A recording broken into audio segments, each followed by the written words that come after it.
Κουτσούρης Plastic Surgery. Η επόμενη επέμβαση είναι επέμβαση γυναικομαστίας στα 2-3 προς 4. Έχω έναν νεαρό άντρα, του οποίου το στήθος μοιάζει γυναικείο και δεξιά και αριστερά. Έχει μια μικρή απόκλιση, η μία περιοχή από την άλλη, ο ένας μαστός είναι λίγο πιο πτωτικός και έχει και μεγαλύτερη μάζα. Θα κάνουμε βέιζερ, παλμική λιποαναρρόφηση, κλασική λιποαναρρόφηση, ενδοσκοπική αφαίρεση των αδένων άμφο, διόρθωση της υπομαστείου, διόρθωση της περίσσιας του δέρματος και θεωρώ ότι θα έχουμε ένα αποτέλεσμα το οποίο θα είναι εξαιρετικό. Είναι ένα αποτέλεσμα το οποίο θα είναι μόνιμο, που σημαίνει ότι τα επόμενα χρόνια της ζωής του, όσο το λίπος και να βάλει ή όσο βάρος και να πάρει, δεν πρόκειται ποτέ να ξαναβάλει στο στήθος του ούτε αδένα ούτε λίπος, άρα το στήθος του θα είναι μόνιμα αντρικό. Ξεκινάμε τώρα.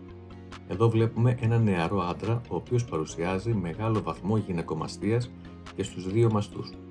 Το στήθος του μοιάζει γυναικείο, κάτι το οποίο του δημιουργεί πάρα πολύ μεγάλο άγχος και έλλειψη αυτοπεποίθησης.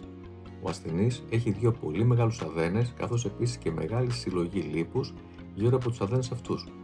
Όταν διορθώνουμε το πρόβλημα της γυναικομαστίας, θα πρέπει να λύσουμε το πρόβλημα του μεγάλου αδένα, της περίσσιας του λίπους, καθώς και της χαλάρωσης του δέρματος. Οι πιο πολλοί ασθενείς συχνά έχουν και αρκετά παραπανήσια κιλά, με αποτέλεσμα η γυναικομαστία τους να χειροτερεύει. Η επέμβαση ξεκινάει πριν μπούμε στο χειρουργείο με το σχεδιασμό του ασθενούς. Θα πρέπει να σχεδιάσουμε τη θέση του αδένα, τη θέση στην οποία εντοπίζεται το λίπος, την υπομάστια πτυχή, καθώς επίσης και τη θέση των θυλών σε σχέση με τις κλείδες και την μέση γραμμή. Στο συγκεκριμένο ασθενή, η αριστερή θυλή απέχει 21 εκατοστά από την κλείδα, ενώ η δεξιά 22 εκατοστά, δηλαδή έχουν 1 εκατοστό διαφορά.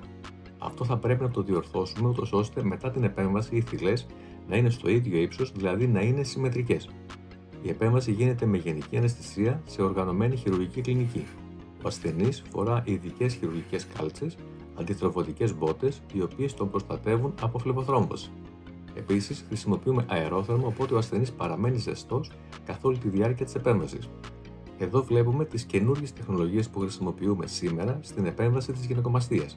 Είναι το σύστημα διήθησης, το βέιζερ και η παλμική λιποαναρρόφηση. Ξεκινάμε την επέμβαση κάνοντας διήθηση σε όλο το πρόστιο θωρακικό τείχομα. Χρησιμοποιούμε ένα διάλειμμα που περιέχει ξυλοκαΐνη, ναροπέιν και αδρεναλίνη. Η ξυλοκαΐνη και το ναροπέιν προκαλούν αναισθησία στην περιοχή, με αποτέλεσμα ο ασθενής να μην πονάει καθόλου, ούτε κατά τη διάρκεια της επέμβασης, ούτε και μετά, ενώ με την αδρεναλίνη πετυχαίνουμε αγκιόσπασμα. Η περιοχή δηλαδή δεν ματώνει καθόλου, με αποτέλεσμα η γυναικομαστία να είναι μια ανέμακτη επέμβαση. Στη συνέχεια κάνουμε βέιζερ σε όλο το πρόστιο θωρακικό τείχομα. Το βέιζερ είναι μια καινούργια τεχνολογία υπερήχων. Χρησιμοποιούμε αυτή την πολύ λεπτή κάνουλα, η οποία στην άκρη της παράγει υπερήχους χωρίς να θερμαίνουν τα λιποκύτταρα και χωρίς να προκαλούν θερμικές βλάβες. Ακολουθεί η χρήση της παλμικής λιποαναρρόφησης. Η κάνουλα που βλέπουμε εδώ δονείται, κάνει παλμική κίνηση μπρος-πίσω, με αποτέλεσμα να σπάει κι άλλο τα λιποκύτταρα και να ρευστοποιείται κι άλλο το λίπος. Συνεχίζουμε την επέμβαση κάνοντας κλασική λιποαναρρόφηση. Το λίπος έχει γίνει υγρό, έχει λιώσει, οπότε χρησιμοποιώντας μια πολύτρυπη κάνουλα αφαιρούμε με ασφάλεια το λίπος από όλο το πρόστιο θωρακικό τείχομα. Το λίπος αναρροφάται από μια συσκευή αναρρόφησης και μέσω του σωλήνα απομακρύνεται από το σώμα. Επιμένουμε και αφαιρούμε το λίπος προσεκτικά και από την περιοχή της μασχάλης, ούτως ώστε το αποτέλεσμα να είναι ομοιόμορφο. Έπειτα κάνουμε ενδοσκοπική αφαίρεση του δεξιού αδένα. Η επέμβαση είναι ανέμακτη, δεν έχουμε δηλαδή καθόλου απώλεια αίματος. Ο αδένας είναι συμπαγής και πυκνός και αφαιρείται σε ποσοστό 90% περίπου. Συγκεκριμένα, αφήνουμε ένα 10% πίσω από τη θηλή, ούτως ώστε να μην έχουμε καμία παραμόρφωση της θηλής μετά. Περνάμε πλέον στην αριστερή πλευρά, όπου έχουμε κάνει ήδη διήθηση. Κάνουμε εφαρμογή βέιζερ, όπως είπαμε το βέιζερ διασπά το λιπόδι ιστό με υπερήχους. Δεν παράγει θερμότητα, με αποτέλεσμα να είναι εξαιρετικά ασφαλές, δεδομένου ότι δεν κάνει καμία ζημιά στο δέρμα ούτε στα αγκία και τα νεύρα της περιοχής, ούτως ώστε ο ασθενής να μην πονάει καθόλου μετά την επέμβαση. Ακολουθεί παλμική λιποαναρρόφηση στην αριστερή πλευρά. Με την παλμική λιποαναρρόφηση ρευστοποιούμε κι άλλο το λιπόδι ιστό της περιοχής. Στη συνέχεια αναρροφάμε το λίπος στην περιοχή του αριστερού θώρακα. Φροντίζουμε, όπως είπαμε, πέρα από την περιοχή του θώρακα να επιμείνουμε και στην περιοχή της μασχάλης. Εάν δεν αφαιρέσουμε το λίπος από τη μασχάλη, υπάρχει ενδεχόμενο να παραμείνει λίπος εκεί και να μην έχουμε το επιθυμητό αποτέλεσμα.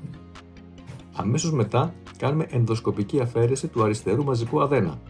Κάνουμε επιμελή αιμόσταση έτσι ώστε να μην έχουμε καθόλου απώλεια αίματος. Εδώ βλέπουμε τον αδένα ο οποίος έχει αφαιρεθεί. Είναι ένας μεγάλος αδένας ο οποίος βρισκόταν έκεντρα πίσω από την περιοχή της αριστερής θηλής. Έπειτα επανασχεδιάζουμε τη θέση των θυλών. Στο συγκεκριμένο ασθενή είχαμε μια απόκλιση 1/100 και θα πρέπει να την διορθώσουμε. Χρησιμοποιούμε λοιπόν χάρακα και διαβήτη και ξανασχεδιάζουμε τις θυλές ούτως ώστε να είναι εντελώς συμμετρικές. Ακολουθεί η σειραφή των τομών. Τα ράματα είναι απορροφήσιμα και πέφτουν μόνα τους μετά από 15 με 20 ημέρες. Βάζουμε 2 πολύ λεπτές παροχετεύσεις στις πλαϊνές τομές, όπου είχαμε κάνει λιποαναρρόφηση και σιγά σιγά ολοκληρώνουμε την επέμβαση. Οι παροχετεύσεις θα αφαιρεθούν την αμέσως επόμενη ημέρα. Εδώ βλέπουμε τους αδένες που έχουν αφαιρεθεί από τον ασθενή και την εικόνα του ασθενούς αμέσως μετά την επέμβαση. Όπως βλέπουμε εδώ, έχει διορθωθεί 100% το πρόβλημα της γυναικομαστίας, έχει αφαιρεθεί και το λίπος και ο αδένας, ενώ δεν υπάρχει καμία χαλάρωση στο δέρμα. Ζυγίζουμε τους αδένες, οι οποίοι έχουν και οι δύο μαζί βάρος 290 γραμμάρια, ενώ το λίπος που αφαιρέσαμε είναι 800 γραμμάρια. Εδώ έχουμε τελειώσει την επέμβαση, βάζουμε προστατευτικές γάζες στις τομές μας, δεν χρησιμοποιούμε όπως βλέπετε σωληνάκια που να πηγαίνουν σε μπουκαλάκια, οπότε ο ασθενής μετά την επέμβαση μπορεί άνετα να φύγει από την κλινική και να πάει στο σπίτι του χωρίς να σέρνει μπουκαλάκια μαζί του. Αμέσως μετά την επέμβαση κάνουμε ελαστική επίδεση στο θώρακα, ο ασθενής ξυπνάει και στη συνέχεια πηγαίνει στην ανάνυψη και από εκεί στον όροφο. Μετά από μερικές ώρες φεύγει και πηγαίνει στο σπίτι του με οδηγίες. Έχουμε τελειώσει εδώ και 15 λεπτά. Πώς αισθάνεσαι? Μια χαρά. Πόνος? Τίποτα. Ταλαιπωρία κάτι? Όχι. Τίποτα. Μα πιο δύσκολο. Νόμιζες ότι θα ήταν πιο δύσκολη η κατάσταση? Νόμιζα ναι. Τελικά? Εγώ δεν κατάλαβα. Μια χαρά. Κοιμήθηκες καλά? Είδες κανένα όνειρο? Είδα, ναι. Κάτι καλό πρέπει. Και ένα χαμόγελο μεγάλο. Είμαστε πάρα πολύ καλά. Μόλις έχουμε τελειώσει, ξυπνάς, είσαι εντελώς καλά, σου βάλεις επιδέσμους και είναι όλα οκ. Πάμε σε λίγο στον όροφο. Σε 2 λεπτά να βρούμε πάνω. Να μην τελειώνεις. Λοιπόν, πώς είσαι? Μια χαρά είναι. Πόνος? Όχι καθόλου. Τίποτα.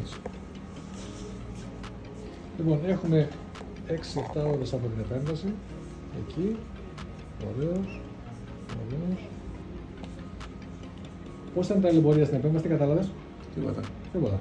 Λοιπόν, είμαστε πάρα πολύ καλά και από εδώ και πέρα εξωγραία από θεραπεία. Μάλιστα. Είμαστε πολύ καλά. Είναι πάρα πολύ νωρίς. Έχουμε μια εβδομάδα μετά, ούτε μια εβδομάδα. Λοιπόν, δεν έχεις πουθενά μελανιές, δεν έχεις πουθενά σημάδια επέμβασης. Οι τομές σου και οι δύο είναι πάρα πολύ καλές. Είσαι πρισμένος, είναι πολύ νωρίς ακόμα. Εδώ έχουν φύγει τα πάντα, εδώ είναι πληξιματάκι. Εδώ είναι η κυλίτσα, παραμένει, αλλά θα τη χάσεις στην πορεία. Έχεις όλους τους λόγους. Ευχαριστημένος. Ναι. Μπορώ να κάθομαι έτσι στο γραφείο και να με κοιτάω ώρα, αλήθεια. Λοιπόν, ακόμα είναι νωρίς. Είναι πάρα πολύ νωρίς. Αυτό που βλέπεις, τελειώσαμε το στήθος σου για τα επόμενα 100 χρόνια. Λοιπόν, είσαι πρισμένος. Το πρίξιμο φαίνεται εδώ χαμηλά, εδώ λίγο, εδώ. Λοιπόν, ωστόσο όμως έχουμε τελειώσει 100%. Έχει φύγει το στήθος. Από εδώ και πέρα μόνο τα καλύτερα.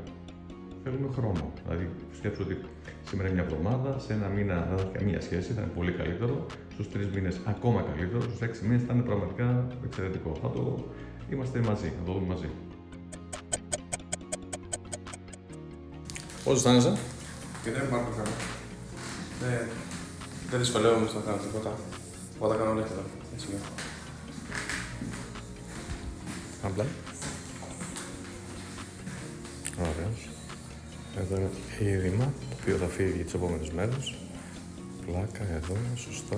Εδώ είναι είδημα, εδώ είναι είδημα. Λοιπόν, ταλαιπωρία, Ταλαιπωρία κανένα. καμία. Πόνος, φάρμακα, τίποτα. Μόνο δεν είχα από τις μέρες δεν είχα. Καθόλου. Λοιπόν, είμαι πάρα πολύ χαρούμενος. Είμαστε 12η μέρα σήμερα και προχωράμε. Εδώ έχουμε μικρά πριξιματάκια, τα οποία φεύγουν τις επόμενες μέρες, είναι αναμενόμενες επέμβασεις. Είμαστε εξαιρετικά καλά. Αν προσέξεις λίγο τη διατροφή σου, το αποτέλεσμα θα απογειωθεί. Έτσι κι αλλιώς. Θα το δεις όμως. Πώς αισθάνεσαι? Τέλεια. Τέλεια. Τέλεια. Δουλεύω κανονικά. Πάμε προς εκεί. Ωραία. Πάμε την άλλη πλευρά. Σούπερ. Στο κέντρο. Ταλαιπωρία, πόνος, ενοχλήσεις, κάτι? Όχι, τίποτα. Τίποτα. Είσαι πάρα πολύ καλός. Εδώ έχουμε μικροειδηματάκια τα οποία φεύγουν. Σφίξε μια τους μύες. Σφίξε. Οκ. Σούπερ. Ευχαριστημένος. Τέλεια. Απολύτως. Είσαι πάρα πολύ καλός. Πάμε για το πλάι.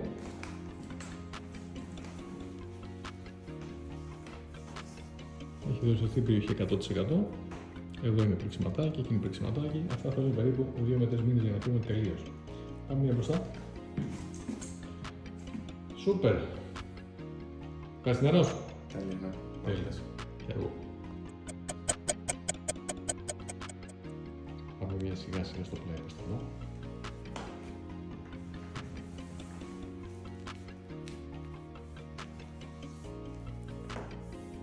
Πάμε προς την άλλη πλευρά.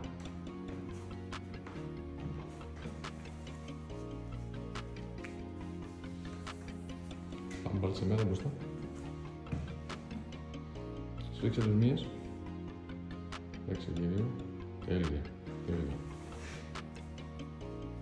Άδειο. Άδειο. Λοιπόν, ευχαριστημένος από το 0 μέχρι το 10. 11, 12, 20. 30%. Λοιπόν, όχι. Αυτό είναι μόνιμο. Έχουμε τελειώσει. Είσαι πάρα πολύ καλός. Και όσο περνάει ο καιρός είναι ακόμα καλύτερα.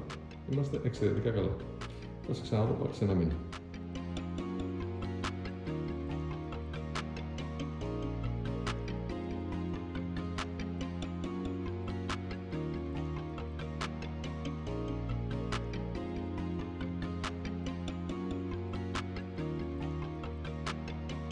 Κουτσούρης Plastic Surgery.